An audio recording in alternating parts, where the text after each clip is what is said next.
যে আমি পরিপূর্ণভাবে ইসলাম না মেনে একটা কি পালন না করতে, আল্লাহ আমাদেরকে উক্ত আলোচনার আমল করা তৌফিক দেন।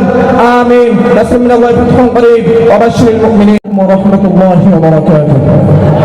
حامدا ومصليا ومسلما اما بعد فاعوذ بالله من الشيطان الرجيم بسم الله الرحمن الرحيم قال الله تعالى في القرآن الكريم إن الدين عند الله الإسلام وقال رسول الله صلى الله عليه وسلم في الحديث الشريف من تشبه بقوم فهو منهم أو كما قال عليه الصلاة والسلام।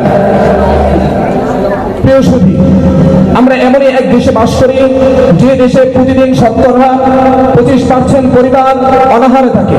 সেই দেশেই নাকি প্রতি বছর দিবস পালন করার জন্য শত কোটি টাকার উপরে বাজেট করা হয়।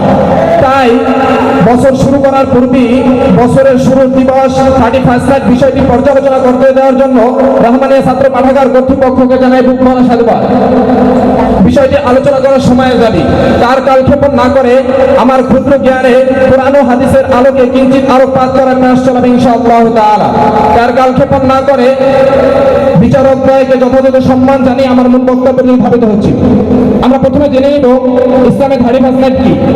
31st নাইট হলো একটি সময়ের পূজা, যেটা সম্পূর্ণরূপে হারাম। এটা আগের প্যাগানরা পালন করত। এখন জেনে নেওয়া যাক 31st নাইটের সংক্ষিপ্ত ইতিহাস। 31st নাইটের সংক্ষিপ্ত ইতিহাস হলো খ্রিস্টপূর্ব 46 সালে জুলিয়াস সিজার প্রথম এর পালন শুরু করে, কিন্তু তার এই পালনটা 1 জানুয়ারির সাথে সম্পৃক্ত ছিল না।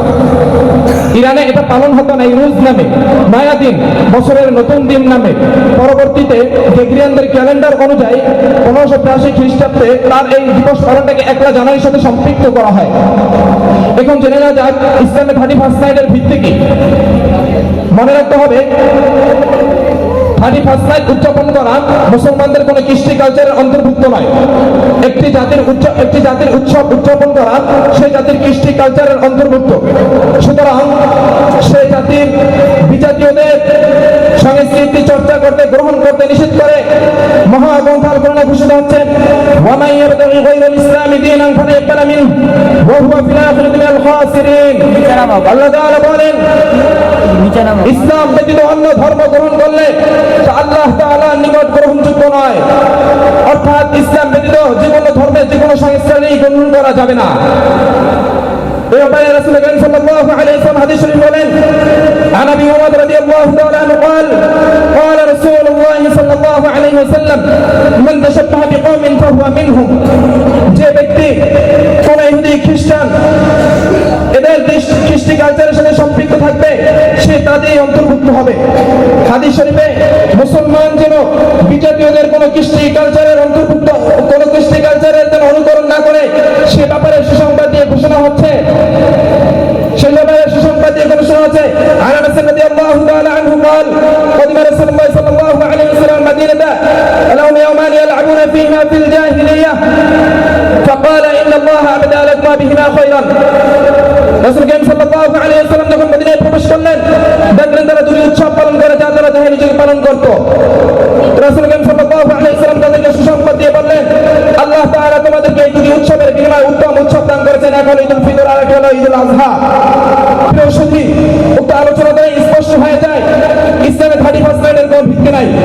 তারপর আমি আরো দলিল দিয়ে বলছি, আমাদের ধর্মে অন্য বিজাতীয়দের কোন সংস্কার পালন করা তো প্রশ্নই আসে না। কেন আমাদের ধর্মের ব্যাপারে আল্লাহ তাআলা মহাগ্রন্থ আল কোরআনে ঘোষণা করেছেন, আল-ইয়াওমা আকমালতু লাকুম দীনাকুম ওয়া আতমামতু আলাইকুম নি'মাতি। আজকের এই দিনে আমি তোমাদের জন্য তোমাদের ধর্ম পরিপূর্ণ করে দিয়েছি, আমার নিয়ামত পরিপূর্ণ করে দিয়েছি।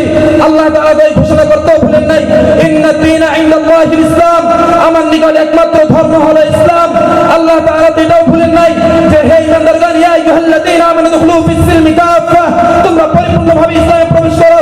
আর এটা তো চলবে না যে আমি পরিপূর্ণভাবে ইসলাম না মেনে একটা খ্রিস্টানদের পালন করলাম আর একটা মুসলমানদের পালন করলাম। এটা তো হওয়ার কথা না, কারণ আল্লাহ তাআলার ঘোষণা পরিপূর্ণভাবে ইসলামে প্রবেশ করতে হবে। আমি এতে বলতে চাই, আসুন আমরা আমাদের ছেলে সন্তানদের হাতে বছরের শুরুতে আতশবাজি না ধরিয়ে দিয়ে আমরা আমাদের ছেলেদের হাতে, ভাই বোনদের হাতে কোরআন ধরিয়ে দিই, হাদিস ধরিয়ে দেই, তাহলে এই ছেলেগুলো কখনো 9 ভোল্টের মতো ক্যামেরা করে মানুষকে পাবে না। তাহলে এই মেয়েগুলো কখনো ওইসির মতো নিজের বাবা মা হত্যা করবে না। আল্লাহ তাআলা আমাদেরকে উক্ত আলোচনার আমল করার তৌফিক দান। আমিন। রাসূলুল্লাহ ওয়া ফাতহুন করিব ওয়া বাশশিরিল মুমিনিন।